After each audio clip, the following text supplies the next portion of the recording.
That was funny. I asked Dylan the other day, I said, hey, maybe we could put that drought-proof video out on Tuesday. And we did do that, right? Because I started to think, I don't remember doing it. And Dylan said, no, we didn't do that. So I thought, you know, now that we've had a lot of rain recently, it's June 29th right now. We've had a lot of rain, almost too much on the property here. I'm not going to say that. If we get too much, that's fine. But it's been really dry, and that drought's going to hit again. It might even hit the summer. It's crazy that we're having a rainy period the last week of June into the first part of July, this really moist time. It's great for those watering your shrubs, your bushes, your tree plantings, and certainly those that are waiting for germination on their food plots. But I'm going to talk about, I never really worry about drought. You know, one of my greatest failures in food plotting was a clover field I established in late April, early May in the UP in Michigan. And this is why I never encourage folks to plant perennials in the spring. You should always do that with a fall annual cover crop. We'll talk about fall plantings in a second here, but imagine that clover looked really good all through May, put about 5 to 6 inches of growth on, had really nice moisture. But then once June hit, we had 9 weeks with less than an inch of rain. I would say that's more like it wasn't 99, it was probably more like 2000, 2001. And so that clover field turned crispy brown by August and amounted to nothing. It actually died, withered, shriveled all the way into the root system because we had so little moisture. It's one of my greatest crop failures. And so I want you guys to really look at your property and say, how can I drought proof my habitat, making sure that I have a plan? And we'll even start off, I didn't even include it on the list here, but when you're looking at major plantings, you know, I planted 4,000 trees one year in one weekend and 5,000 trees another year in another weekend. And we had drought following those time periods and light soil, and I lost the majority of those trees. And so making sure that it's kind of like this with apple trees. You want to make sure you cage those trees and that you're protecting those trees so the critters don't eat them. And it's better off having 6 or 8 trees done correctly than 30 done poorly and losing all 30 of them. You're better off putting your resources. That's the same with tree plantings. I would have been better off planting 1,000 trees, making sure I had the ability to water those trees and actually spend those resources to get water on. And if I had to pay somebody, it would have been better than letting them just all wither and die. So make sure when you're planting trees, shrubs, briars, whatever it might be, that you can actually water those, and that's better than just putting a mass amount out there and letting them die. Always having a backup plan, which we'll talk about with even food plots here in a second. Fall plantings. When you're planting in the spring, especially with perennials, it's at a time when moisture is on the decrease. Moisture doesn't typically increase as June, July, and August pass by. We're getting a rare this year. We're at the end of June, we're getting this moisture, but that is very rare, and it can turn back into drought by mid-July through the end of August. And so you really have to be careful when you're planting in the spring, and that's why I don't suggest it at all, other than when you're planting corn. You know, corn is, obviously we have to get that in spring. Corn, as long as it gets a little bit of moisture here and there, will do really well. In fact, corn does really well when it's hot. They say that you can hear it growing after dark when everything's quiet, just in that warm, hot summer night. When you plant in the fall, moisture is only on the increase. You start out with those dog days of August. But what's great about August is you get those scattered strong storms. There's many times I've been planting in a storm. I don't encourage you to do that with lightning coming down, but Dylan has clips of 2016, our best food plot mix. You can see those storm clouds coming in, me swamping around. It was completely dry and humid before then, but me swamping around, my tennis shoes out in the mud, and then finally doing the interview with water soaking through the brim of my hat while Dylan was comfortable and dry in the truck, as he should be, which is no problem, right, Dylan? That was nice. But again, you get those August thunder showers.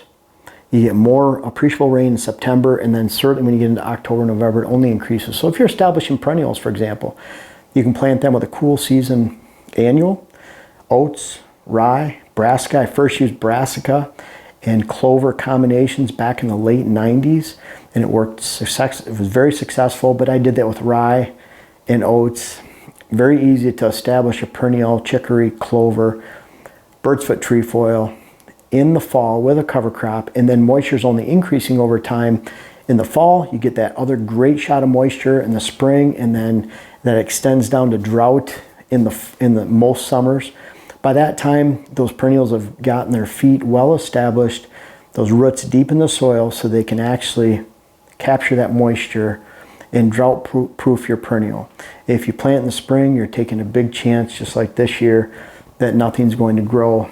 And even when it comes to the no-till plots, the no-till plots, I like using buckwheat. So if I get an appreciable amount of rain in the spring and you're getting that buckwheat established, and we'll talk about the timing of different food plot forages too, and that's so critical. But buckwheat is nice because it creates a greenhouse effect. It's a smother crop, meaning it's completely shading the ground. When it's shading the ground, that means it's holding moisture down by the soil, by the cooler ground. It'll hold that moisture, and it's like a greenhouse effect. More than anything else, that buckwheat is. You can't do that with sun hemp or tillage radish or rye or wheat or anything else, because sun's still getting down to the soil and baking that soil. Even if there's a big mixture, red clover or some other type of planting close to that soil, buckwheat is a smother crop. So it helps you conserve soil moisture with that greenhouse effect, so that when you use the ultimate no-till planting or buckwheat planting, like I talk about and originated a long time ago, you're putting the seed down in the ground into that moisture layer, and then you're smashing that moisture-laden buckwheat that's 80% moisture right over that. And so you're helping to conserve moisture, what moisture you have in the soil, what moisture you have in the plant, that greenhouse effect down by the soil line, and then you're putting that moisture into your seeds, and you're growing your fall crops, sometimes without even any rain, just moisture in the ground and a good dew. So no-till plots can be outstanding because you're focusing those towards those August thunder showers. And then no summer food or H2O.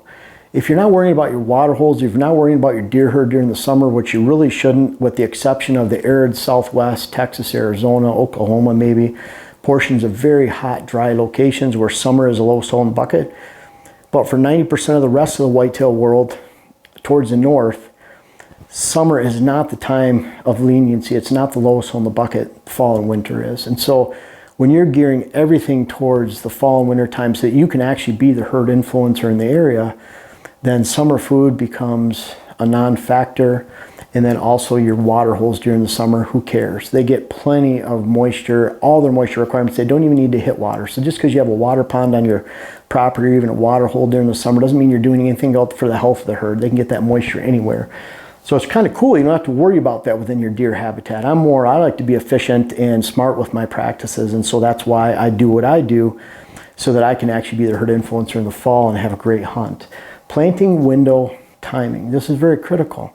Because when it gets into planting, let's say you're in, Nebraska planting in the Midwest, upper Midwest, maybe even down to Kentucky, southern Ohio, Indiana, West Virginia. You're looking at planting brassica, for example, anytime from the end of July through the middle of August, maybe in the third week of August, as you go south. The important thing with that is you have a window.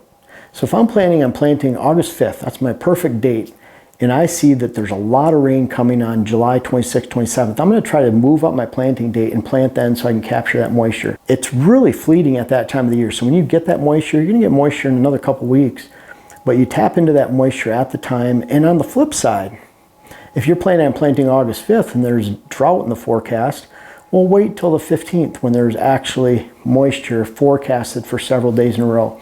I like to see in the timing. I don't like to see in the future, say the end of next week, there's a 60% day popping up of moisture probability flanked by 20 and 25% on either side. That means it's probably not going to rain. However, when you see 50, 60, 65, 40, 25, 25, when you see some appreciable forecasts in there of rain several days in a row, peaking with several days in those 50, 60 plus inch range, then you're probably going to get moisture, something you can count on. So wait 2 weeks. That seed's just going to lay there and dry and die, and you're going to get poor germination, unhealthy plants. So it's a lot better to push that off a little bit, even if it's 2 weeks behind what the quote perfect window is in your area. Same with buckwheat in the spring. I'm looking at anywhere from a 6 to 7 to 8 week growth period for buckwheat. That means if I'm planting August 1st, I'm going to back up to about Memorial Day to plant, early June sometime. But hey, what about we plant the end of June because we didn't have any rain? There was no rain in the forecast. I didn't want to throw seed out in dry soil. And so that's what I did this year. I actually planted a lot of my buckwheat on June 22nd and June 23rd. What I plan on then is more like a 5 to 6 week growth period because I'm on good soil. If you're on bad soil, you might want more of a 6 to 7 week period of growth. But you're just pushing that ahead And then at the end of that window is when you're planting your brassica, your late planted peas, beans, oats on different sides of the plots. But you're looking at that August time frame, you're just flipping it back a week, 10 days, moving your planting back. And the point is you have about a month of gray area there. So there's no sense putting that seed on the ground, just put it on the ground at a certain time when you see drought in the forecast. I had to make a decision when I went to my client trip in Michigan. I had 11 clients in 12 days. Do I make that time to plant then? Or do I come back, work on our charity event on Saturday, have the charity event on Sunday, and literally plant 2 weeks after I could have, 15 days after I could have, when I only saw a couple days of rain in there. It did rain towards the end. I think it rained Friday night, maybe Saturday, maybe a little on Sunday. But I was able to put buckwheat down on damp soil, and now a week later, we have buckwheat everywhere on the property. It's starting immediately. And that also helps you avoid the critters like turkeys that might eat your food source in there. Always remember that any failed food plot, from corn to beans to brassica to late planted peas, oats, beans, whatever it might be, clover, you can always go in, and if you're in a northern Midwest setting, and that would include northern parts of Illinois, Indiana, Ohio, over into New York, Vermont, all the way over into the Dakotas. You can always wait till around Labor Day and add 200 pounds of winter rye right over your failed crop. You can add maybe another 100 pounds towards the end of September if you want to make it a little bit thicker, if you still have 30-40% soil exposure. If you're in those more southerly locations, let's say Kentucky, West Virginia, Tennessee, over to Oklahoma, you can wait till middle of September, 200 pounds of rye per acre right over the top of your failed food plot. And then you can always wait till the end of September, around October, even up to UP and Michigan. I've had a great crop the end of September, where I put 300 pounds of winter rye. That was a common, if my food plot was created at that time, I didn't worry about it. You just put your rye down, and because rye is so hardy, because it doesn't take a lot of moisture to germinate, because that seed will just sit on the ground, when you plant at that time of the year, you don't have to worry about that seed germinating and being appreciable going into the hunting season. And by offering a higher amount of seed, you're filling space horizontally, not vertically, so you have that fresher, young growth at a good timing, and you're taking advantage of fall rains with a fail-proof plot. And these are some tips for making sure you can drought-proof your habitat. I don't like drought. I like being able to plant switchgrass when it's damp and get it into the ground in June if I want to, because it's raining heavily. Actually, good moisture, good rain patterns are healthy for all the habitat. I think drought stresses out deer in some ways. But again, when you have good quality forage, and what's interesting, you get in these northern settings where you don't have ag land, there's typically 5 times more food than deer need. Those aren't from my words. Those are from deer research biologists. John has always talked to me about that before. We're in those northern settings, there's 5 times more food than deer can actually consume. So even if it's average quality as opposed to bean fields or hay fields, it far surpasses the needs of the whitetails and gives them a great growth cycle during the entire summer, even though they're in a wilderness area and no one's, quote, taking care of them. Nature takes care of deer a lot more than we believe, especially during the summer months. Don't fret about drought, lack of moisture going into this fall. There's always a backup plan. There's always a way to have the best property in the area and to be the herd influencer, drought or no drought during the summertime. Just plan for it going into this fall, and you'll be ahead of the game, probably ahead of your neighbors, and you'll create a great hunt and a great herd for this off season. Well, I'm real excited, folks. I appreciate you watching this video, but my next web class, How to Plant Food Plots, How to Design Your Food Plot Program, is out. And it really goes through a step-by-step process for not only how to plant your food plots, but why you should plant them, where you should plant them, what you should plant, how you should create them. There's a lot of different modules. Ends up about 30 videos altogether. I urge you to check that out. We're out here completing our food plot work today, and we do that in a pretty strict pattern so we can find success this fall. Food plots shouldn't be a guessing game. Take the guesswork out of food plots and food plots planting, and check out the web classes. I have my How to Design Your Whitetail Property, the food plots for the next web class in the series, and I hope you enjoy it. I hope you check it out, and let me know what you think if you end up purchasing that, and I think you'd be well pleased that you did.